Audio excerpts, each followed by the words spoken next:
Bonjour et bienvenue dans la voie de femmes vertueuses. Je vous welcome encore aujourd'hui. Mon nom est Sertina Koutolo. En tout cas, bienvenue, vous qui nous suivez. Et je vous invite, maman, toi qui nous suis, qui nous a aussi suivi la fois passée, de partager cette émission, d'aimer l'émission, de nous envoyer vos suggestions, vos commentaires. Et cela nous fera vraiment du bien. La fois passée, nous avons parlé de la femme face à la distraction et au sommeil spirituel. Nous avons épinglé, encore pointé du doigt à toutes ces sources qui font que la femme puisse sombrer dans la distraction, dans le sommeil spirituel, toutes ces choses qui nous éloignent de Dieu, qui nous empêchent de voir la main de Dieu dans nos vies. Alors aujourd'hui encore, nous allons continuer avec mon invité que j'ai invité encore aujourd'hui, Maman Esther Bongo. Welcome, maman. Merci beaucoup, merci maman Tina. Je suis trop contente d'être ici. Amen. Trop contente parce que simplement quand vous partagez la parole de Dieu, Alléluia. Vous savez que là où il y a 2 ou 3 qui se rassemblent, Jésus est là. Yes. Et nous bénissons le Seigneur pour cette parole. Merci de m'avoir invité avec un corps humble et vraiment dans la joie d'être ici avec vous. Yes, maman. La fois passée, vous nous avez beaucoup bénis. Moi, personnellement, j'étais vraiment bénie. Vraiment bénie. Donc là, je vous assure, maman, elle est la colleuse côtier. On la lâche plus. On la lâche plus, maman. On vous lâche plus. Donc, maman, et à la fois passée, nous étions vraiment bénis. Avec toutes ces choses, ces sources que nous avons parlé par rapport à la distraction, au sommeil spirituel. Et aujourd'hui encore, nous allons continuer pour parler des outils. Oui, les femmes peuvent dire que oui, vous avez dit ceci, vous avez dit cela, je me retrouve dans ceci, je me retrouve dans cela, mais par le Saint-Esprit, à l'aide du Saint-Esprit aujourd'hui, nous allons essayer de dire aux mamans les outils, de leur donner les outils pratiques au quotidien. Citer ces outils et commencer à leur dire ça, comment ces outils peuvent les aider à se maintenir en fait. Parce qu'avec tout ce qui se passe, maman, le monde actuel, vous savez, la vitesse de toutes ces choses, la technologie, des busy, des enfants, surtout nous les femmes, nous sommes tellement chargés de foi que nous oublions l'essentiel. Alors, quels sont ces outils, maman? Nous allons commencer directement, pratiquement. Quels sont ces outils que nous pouvons donner aux femmes, que vous pouvez donner aux femmes à l'aide de la parole, à la lumière de la parole de Dieu, qui peuvent leur aider au quotidien à rester scotchés dans la présence de Dieu?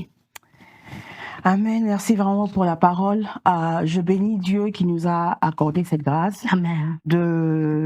De lire des Écritures. Alléluia. Et parce qu'au travers de sa parole, nous avons la solution. Amen. Alors pour ce jour, j'ai préféré qu'on aille vers 1 Samuel, dans le 1er chapitre et le verset 10 à 12 plutôt. Okay. On va juste épingler un tout petit peu, expliquer et continuer à développer ce thème qui est tellement important pour tout le monde.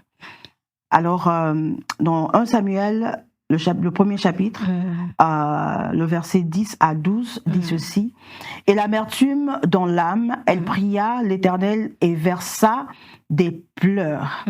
Elle fit un vœu en disant à l'Éternel des armées, « Si tu daignes regarder l'affliction de ta servante, et si tu te souviens de moi et n'oublie point ta servante, et si tu donnes à ta servante un fils, je consacrerai à l'Éternel tous les jours de sa vie, et le rasoir ne passera point sur sa tête. Comme elle restait longtemps en prière devant l'Éternel, Élie observa sa bouche. » Amen. Amen. Alors, j'aimerais parler d'Anne. Okay. J'aime bien parler des femmes qui aiment la prière. J'aime la prière. La prière, c'est la fondation de tout, le soubassement de tout. Nous avons la parole de Dieu et cette parole qui nous emmène à prier, à chercher Dieu, à se reconnecter encore de plus en plus dans la profondeur de la prière avec notre Dieu. Yes. Et alors, je sais bien que plusieurs d'entre nous connaissent l'histoire de Anne. Anne était une femme stérile. Et la Bible dit que cette stérilité, c'est Dieu qui l'avait donnée. Dieu qui avait permis cette stérilité. Et avec son mari avait 2 femmes. Il y avait Pénina et il y avait Anne. Alors Pénina, elle avait elle avait des enfants, mais Anne n'en avait pas. Et la Bible dit que Anne était mortifiée tous les jours, la vie quotidienne dont on parle maintenant, tous les jours mortifiée. Nous sommes mortifiés dans la fatigue, nous sommes mortifiés par des choses qui se passent autour de nous, nous sommes mortifiés par des factures, le travail, que peut-être qu'on vient à peine tu as des stress au travail, on vient peut-être de te laisser, comment dire, d'avoir peut-être un nouveau enfant, un nouveau-né, par exemple, non, ça aussi. On vient à peine d'arrêter ton travail, parce qu'il y avait un projet, le projet est fini, et il n'y a pas d'autre, il n'y a pas de suivi, rien du tout, et carrément, tu sais qu'il n'y aura pas d'argent. Et parlant d'argent, tu en as besoin parce que les enfants, les factures à payer. Tu as des petits-enfants, il y a les daycares à payer, les daycares qui sont qu'on appelle les daycares plutôt. Il y a beaucoup de choses autour de toi qui demandent l'argent, qui demandent le financement. Il y a des frères, sœurs, mamans, parents au pays qui ont besoin un peu de quelque chose que tu dois envoyer peut-être. Et il y a beaucoup de choses autour de toi dont ça demande l'argent. Et tu te retrouves avec des pressions, tu te retrouves avec des stress, tu te retrouves en ne sachant quoi faire. Et en ce moment-là, ton âme, quelque part, devient fatiguée. Tu deviens exténué par rapport à tout ce que tu vois autour de toi. Et la meilleure outil, moi, je dirais, c'est la prière. Anne, la Bible nous parle de Anne, bien sûr. Anne allait, la Bible déclare qu'ils allaient adorer et rentrer. Elle partait, elle rentrait la même personne. Elle était mortifiée tous les jours. C'est-à-dire, le problème qui dérangeait Anne, c'était tous les jours. Le problème qui nous dérange, c'est tous les jours. Au quotidien. Et ça nous opprime, nous sommes dépressés, comment on dit, déprimés, oppressés. Et voilà, on peut se lamenter, on peut parler à un frère, on peut parler à une sœur, mais cela n'emmène pas de solution. Des solutions dans la vie. C'est-à-dire, tu reviens la même personne la nuit, tu n'arrives pas à dormir parce que tu repars à te poser des questions. Qu'est-ce que je dois faire? Peut-être que tu es arrivé à un âge, une cinquantaine, pas marié, pas d'enfant, quarantaine, rien. Tu trouves que comme si ta vie tournait en rond. C'est-à-dire, tu es mortifié quelque part en voyant tout ce qui se passe autour de toi. Mais il y a des outils. Le meilleur outil que j'aime beaucoup en dehors de tout, c'est la prière. La prière t'emmène proche. La Bible dit, vous connaîtrez Dieu en profondeur, en largeur et en hauteur. Et là, ça vous ramène à une nouvelle dimension avec le Seigneur. Amen. Et là, quand vous avez cette dimension, ça ramène la paix, la stabilité, ça ramène la joie même de vivre. Parce que vous savez qu'il y a un grand Dieu qui vous soutient. Vous avez un pilier qui est fort, qui vous soutient. Vous voyez. Alors, la vie de Anne, elle revenait la même personne. Alors, il y a un jour qu'elle s'est décidée, elle dit aujourd'hui, je n'irai avec personne d'autre que moi seule. Alors, quand elle était partie seule, elle a dit à Dieu la prière de son cœur. Comme je disais tout avant, même avant l'autre émission, j'ai dit, la prière, c'est le cœur. C'est toi qui parles à Dieu. Et quand Dieu voit ce genre de prière, il ne peut pas résister, il va agir. Pourquoi? Parce que ça vient de ton cœur. Tu es vrai, quoi. Tu es vrai devant Dieu. Quand on est vrai devant Dieu, Dieu aussi est vrai avec toi. Amen. Vous voyez. Alors, Anne s'était confiée à Dieu. La Bible dit qu'elle a pleuré amèrement. Bien-aimé, il y a de ces situations... Tu n'as pas de choix, ça t'emmène à prier comme une folle. Les gens peuvent t'appeler folle, les gens peuvent t'appeler fou, mais à la fin de compte, ils écouteront ton témoignage et ils vont se convaincre. Amen. Ils écouteront ton témoignage et ils vont changer. Amen. C'est ça ce qui s'est passé dans la vie de Anne. La prière a changé l'équation de Dieu dans sa vie. La prière s'est connectée à ce que Dieu voulait pour Anne. Parce que des fois, on fait des prières pour notre propre chair. Tu te dis, j'ai prié pendant longtemps, maintenant j'ai 50 ans, voici, bon, cette histoire de mariage, je sais, c'est pas venu pour moi. Hein. Je sais, cette histoire des enfants, c'est pas venu pour moi. Non. C'est juste prendre le temps de prier, rentrer au pied de Jésus, et c'est ça qui donne, c'est la clé même d'une vie de victoire. Est-ce qu'on peut dire, maman, qu'Anne était distraite? Parce qu'on dit que chaque année, elle allait avec son mari à Silo, ce que je lis ici. Elle allait, en ces temps, on peut dire qu'elle allait dans la présence de Dieu. Exactement. Donc, chaque année, elle allait, malgré que Pénila l'a mortifiée, elle a... Vous savez, hein? On peut dire qu'elle était dans la distraction, parce que pourquoi tout ce temps, Anne? On t'a injurié si c'est ta rivale. Elle t'a mortifié. Et tu y allais au Shiloh chaque jour. Mais qu'est-ce qui a changé cette fois-ci? Tu as pris la décision de commencer à prier. Où étais-tu tout ce temps, Anne? Vous savez, cet homme, Elkana, Elkana avait de belles paroles. Hein? Vous savez, les femmes aiment des belles paroles. Oh, wow. Ces belles paroles peuvent te distraire bien même. Je suis mariée, je sais. Ok. Alors, avec ces belles paroles, maman, vous voyez ça? Yes. Il y a des paroles que les hommes disent. De fois, moi-même, je me dis, de fois, les hommes ne s'en rendent pas compte que les quelques phrases qu'il avait dit, la femme peut garder quelques phrases que tu as dit 10 ans passés. Okay. Elle garde ça dans son cœur. Elle ne pense qu'à, mais elle peut même être en prison. Elle pense que c'est cette parole qui a fait vivre. Et mon chéri m'avait dit. Oh, wow. Et c'est comme ça. Et c'est ça qui distrait. Chaque jour, elle allait. Celui qui le rappelait, deux fois, c'est bien d'avoir des péninas dans ta vie. Okay. Parce que les péninas, c'est comme quand on parlait d'Esther, quand Mardoché l'a réveillée avec parole. Les mortifications que Pénina faisait, ce sont des bonnes choses. Des fois, les combats, les situations compliquées, les situations qui ne changent pas pendant plusieurs années. Ça nous réveille, en fait. Oui, ça nous réveille. Tu te dis, j'ai fait 5 ans dans ça. Jusqu'à quand? Quand je vous parlais des papiers, je vous disais que mes documents n'étaient pas en règle aux États-Unis. Je parle de plus de 10 ans. Oh, wow. Donc, tu te dis, jusqu'à quand cette histoire va continuer comme ça. Est-ce que moi est-ce que je suis différente par rapport aux autres? Est-ce que c'est quoi? C'est ma peau qui est différente ou quoi? Est-ce que eux sont différents de moi? Ceux-là qui témoignent, ceux-là qui parlent de Jésus, est-ce qu'elles sont différentes de moi? Vous voyez? Alors Anne a pris la décision, la même décision qu'Esther avait prise. Anne aussi a pris cette décision d'aller seule. Elle dit maintenant, oublie un peu les paroles là. De mon mari. Les extravagances que mon mari m'emmenait. Les doubles portions aussi, hein. Qui m'emmenait les doubles portions pour m'amadouer un peu, pour me calmer un peu. Oublie un peu ça. Alors, Anne s'est dit, maintenant je dois chercher l'Éternel. Maintenant je dois parler à Dieu. Lui dire ce qui est dans mon cœur. Ce qui me tourmente. Vous voyez? Yes. Bien sûr, c'est bien beau de parler aux gens, oui.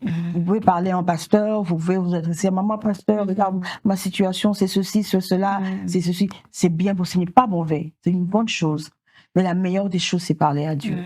Parce que quand vous parlez à Dieu, vous ne savez pas qu'est-ce qu'il va faire. Dieu, quand vous priez, Dieu donne la joie. Alléluia. La Bible dit quand Anne a fini sa prière, quand elle a terminé, même son visage était différent. Même son visage était différent à cause de la prière. La Bible dit qu'elle restait longtemps dans la présence de Dieu.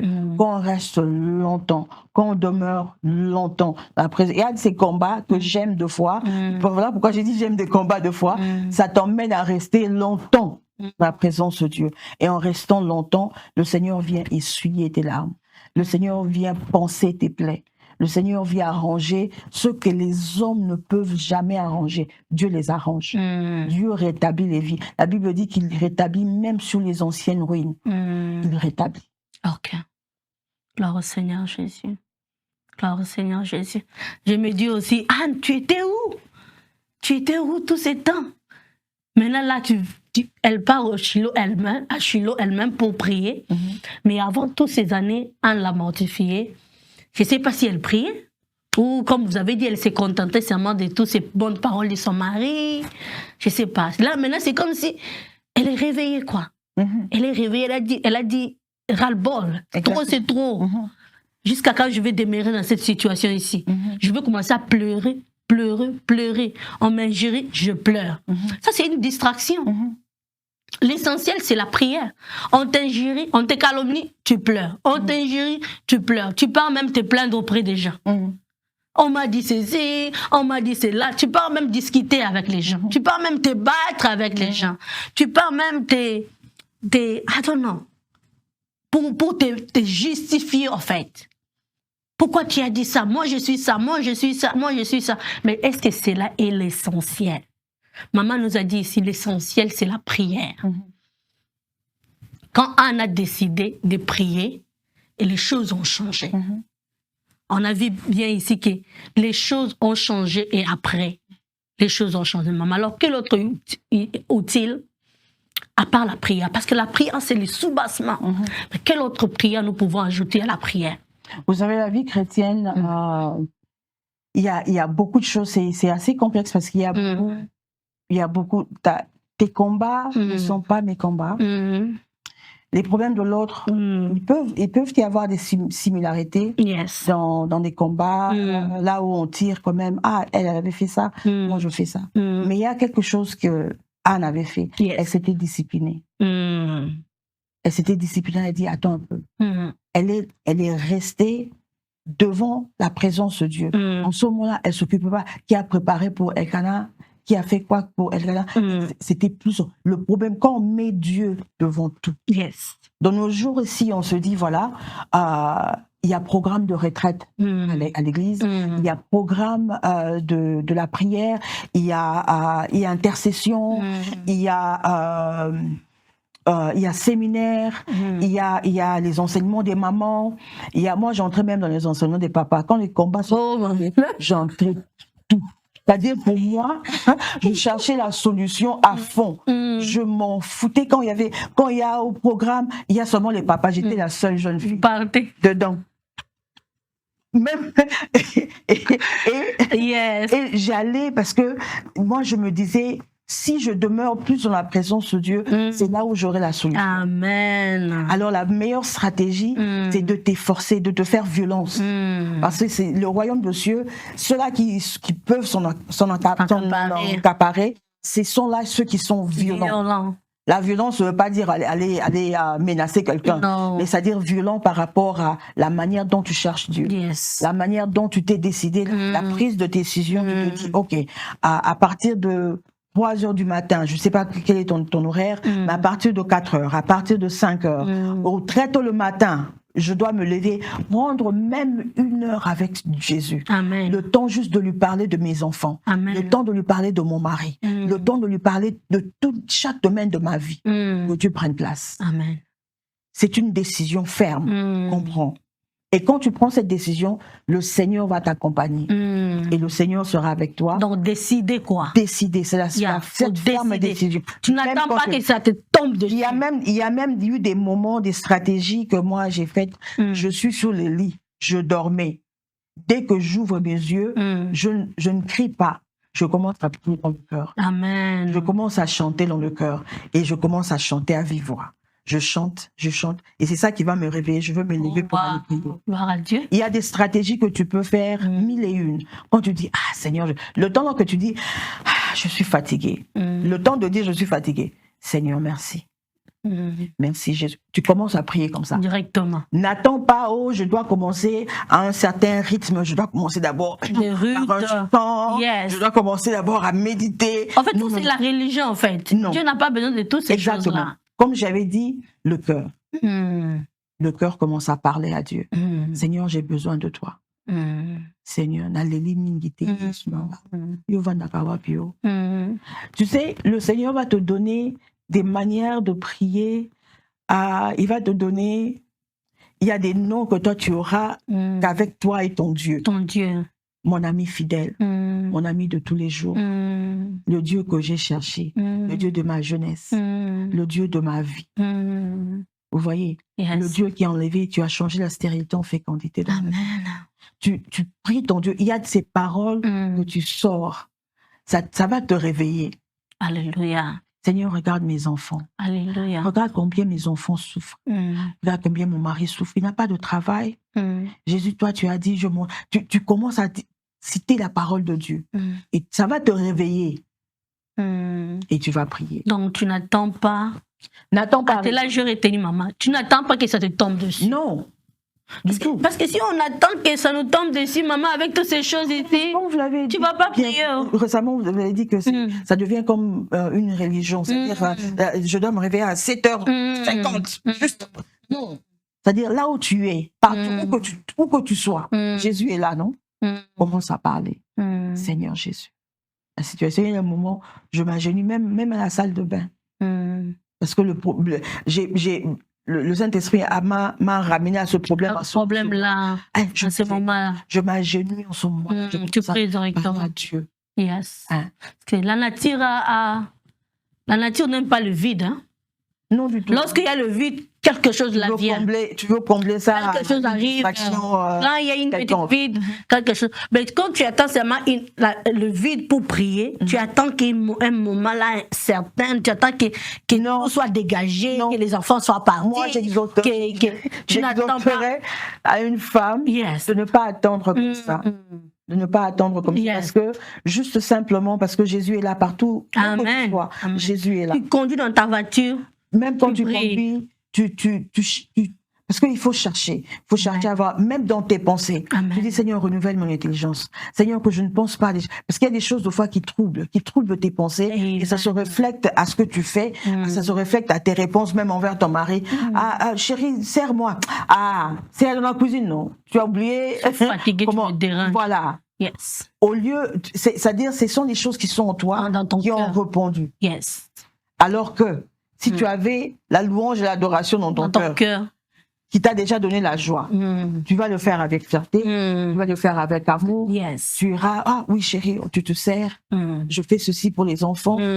Et nous là, qui avons maintenant des teenagers, il y a des questions qui viendront te poser parce qu'ils voient beaucoup de choses à l'école. Ils te posent beaucoup de questions, plusieurs questions, et tu sauras comment les aider. Parce que tu pries. Amen. Et le Seigneur va te donner une parole pour eux. Ok. Donc c'est ça. Gloire au Seigneur Jésus. Gloire au Seigneur Jésus. Donc maman, vous qui nous suivez, moi je suis bénie. Et je crois que là où vous êtes aussi bénie. Donc n'attends pas que les temps te tombent dessus. N'attends pas, parce que la nature a vraiment horreur du vide. Lorsqu'il y a un vide, quelque chose viendra s'improviser. Lorsqu'il y a un vide, une situation là viendra toujours s'improviser. Un appel téléphonique viendra, la visite viendra s'improviser. Donc tu n'attends pas. Dieu est notre Dieu, on le prie partout. Tous ces temps-là, toutes ces disciplines-là de prier, 1 heure, 12 heures, tout ça, c'est bien. Mais ces choses-là viennent avec aussi les temps. Plus tu grandis avec Jésus, toutes ces choses-là viennent. Ce qui est simple, c'est que maman dit, prie. Prie. Ce qui est important, c'est que prie avec ton cœur comme Anne avait fait. Prie tout simplement avec ton cœur.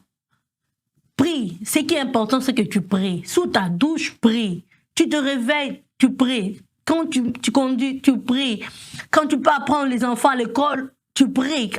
Donc, je pense que ça pourra aussi aider la femme à être vraiment éveillée. Parce que la prière, comme on l'avait dit, la prière est puissante. Amen.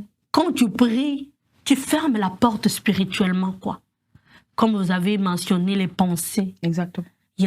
Lorsque tu pries, le Seigneur va te dire que attention, cette pensée-là n'est pas bonne. Hein? Mais tu peux être attentif à la voix du Saint-Esprit, seulement si tu es une femme de prière. Exactement. Si tu es dans la distraction, le diable peut venir te mettre des pensées de haine, des jalousies, des manques de contentement. Tu portes des choses dans ton cœur. Et comme vous venez de dire, lorsque tu ouvres la bouche, il n'y a que ça qui va sortir. Exactement. Tu seras une femme amère. Tout ce que tu dis, ce ne sera pas bon. Tu passeras tes journées, tes temps à critiquer. Pourquoi? Parce que c'est encaissé dans ton cœur. Mais lorsque tu es une femme de prière, lorsque tu pries, et Dieu aussi met de bonnes choses dans ton cœur. Quand tu ouvres ta bouche pour parler, tu parles vie, tu parles paix, Amen. tu parles de toutes ces choses-là, maman. Alors, une autre utile, maman. Est-ce qu'il y a beaucoup d'utiles? Il y en a tellement beaucoup. Quel autre utile que nous pouvons parler encore? Il y en a tellement beaucoup pour vraiment combattre cette sommeil spirituel, pour combattre... la parole de Dieu, par exemple, aussi. Exactement, la parole de Dieu aussi peut te ramener, mais la meilleure des choses aussi, tu dois t'entourer à des gens qui sont spirituels. Amen. Tu dois faire un effort amen à ça. De t'appliquer à t'y mettre avec les gens qui aiment la parole de Dieu, Amen. qui parlent de la parole de Dieu. Amen. Et ça va t'aider à augmenter même ton niveau de prière.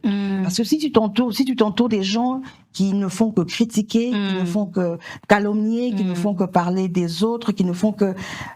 cela aussi va tourner autour de toi. Yes. Mais vous savez, Dieu, on le cherche. Anne avait cherché Dieu. Esther avait cherché Dieu. Quand tu le cherches et tu dois vouloir, ton cœur veut. Seigneur, je veux que tu me fasses ceci. Yes. Seigneur, je veux que tu changes. Il y a ces choses, quand tu pries beaucoup, le Saint-Esprit qui est en toi va carrément t'enlever l'envie de la chair, des œuvres de la chair. Il va enlever... l'Esprit de Dieu qui est en toi va dominer le corps, qui est la chair, l'âme, et l'Esprit de Dieu va dominer sur tout. Et tu n'auras plus à vivre, à faire des choses comme les autres le font. Non. Et voilà pourquoi les gens finissent par t'appeler un TTS, finissent par t'appeler... moi, j'étais trop jeune pour m'appeler maman pasteur. Pourquoi? Parce que simplement, ma manière de voir les choses, ma manière de parler était assez différente par rapport aux autres, par rapport aux jeunes gens de mon âge. Yes. Donc c'est vraiment ça. La prière est bien sûr la prière, mais entoure-toi avec des gens qui aiment Dieu, qui aiment le Seigneur, qui vont booster ta foi en fait. Exactement, parce que en étant avec eux, ils vont te parler des témoignages, des choses qui changent, ce que Dieu a fait dans sa vie. Il va parler de ce que Dieu va opérer dans la vie de tel. Il va te parler de la guérison de quelqu'un. Yes. Il va te parler de beaucoup de choses que tu vas apprendre. Et te donner aussi de bons conseils. Exactement. T'encourager aussi dans ta foi. Exactement. Les jours que tu es fatigué, tu n'arrives pas à prier, ils vont te dire non, prie. Viens prier avec moi. Exactement. Tu peux avoir quelqu'un qui t'appelle pour prier avec. Prier, ce n'est pas mauvais, on peut prier, oui. Of course. Pourquoi pas? C'est vraiment important. Ton entourage, quand tu changes ton entourage, ça aide beaucoup. Ça aide beaucoup. Mais quand tu demandes toujours avec tes amis, les amis qui sont... je ne dis pas qu'il faut les rejeter. Je ne dis pas qu'il faut les abandonner. Mais quand toi-même tu es vide, tu n'as rien à donner, ça ne sert à rien de demeurer dans ce même entourage. Retire-toi, cherche Dieu. Qui te remplisse. Que Dieu renouvelle en toi. Parce que quand Dieu va changer dans ta vie, ces gens-là qui sont autour, ils vont venir. Comme on parlait de Jérémie, ce n'est pas à toi d'aller vers eux, mais c'est à eux de venir vers toi. C'est-à-dire l'onction que Dieu mettra en toi va attirer ces gens-là de venir vers toi.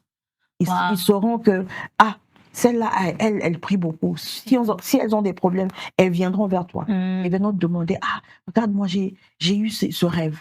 J'ai eu ceci. Qu'est-ce que je peux faire? Vous voyez? Et vous, étant rempli, vous saurez quoi dire. Et le fait que vous avez l'Esprit de Dieu en vous, vous saurez pas. Vous saurez quoi donner. Exactement. Bien aimé. C'est tellement bon aussi que nous partageons ici. Et je suis sûre et je crois qu'une femme est bénie quelque part. Qu'une femme est fortifiée et encouragée. Que cette femme est relevée quelque part. Maman, là où tu es, relève-toi. Relève-toi. Parce que l'objectif du diable, dans toutes ces distractions qu'il met autour de toi, en fait, c'est de t'achever, en fait. Quand il t'achève spirituellement, il va t'achever aussi physiquement. C'est ce que nous voulons pas, nous souhaitons pas pour toi. Nous voulons que la vie coule, la vie de Jésus coule en toi. Et cette vie de Jésus coulera en toi seulement si tu es une femme attachée à la parole de Dieu, attachée à la vie de prière. Si tu n'es pas cette femme-là, mais tu vas demeurer tourner en rond. La Bible déclare que l'ennemi, il est là pour voler, égorger, tuer, voler. C'est ce qu'il veut faire. Il tourne autour de toi pour faire ces choses-là. C'est la mission qu'il a dans ta vie. Mais quand toi, tu n'es pas éveillé, tu ne pries pas, ne sois pas étonné qu'il te vole, ne sois pas étonné qu'il vienne égorger, ne sois pas étonné qu'il fasse toutes ces choses-là. Il n'y a que Jésus qui peut te sauver de l'ennemi, du diable, des sorciers. Il n'y a que Jésus. Donc, je vous encourage encore. Toi qui ne connais pas encore Jésus, accepte Jésus dans ta vie comme Seigneur et Sauveur et sois sauvé. Parce qu'il n'y a que c'est Jésus qui peut te donner la force, la capacité de prier. Il n'y a que lui. Maman, alors je pense que nous sommes arrivés à la fin. Amen. Et je sais que cette femme qui nous a écoutés, elle était vraiment fortifiée. Amen. Il y a tellement beaucoup de choses à dire. Si Dieu nous donne encore le temps, nous allons continuer sur celle-ci. Sinon, Amen. nous allons aller de la manière dont le Saint-Esprit va nous guider. Donc d'ici là, je suis sûre que vous serez encore nombreuses à nous écouter. Partagez l'émission encore. Partagez l'émission. Abonnez-vous à la chaîne d'Étienne sur YouTube.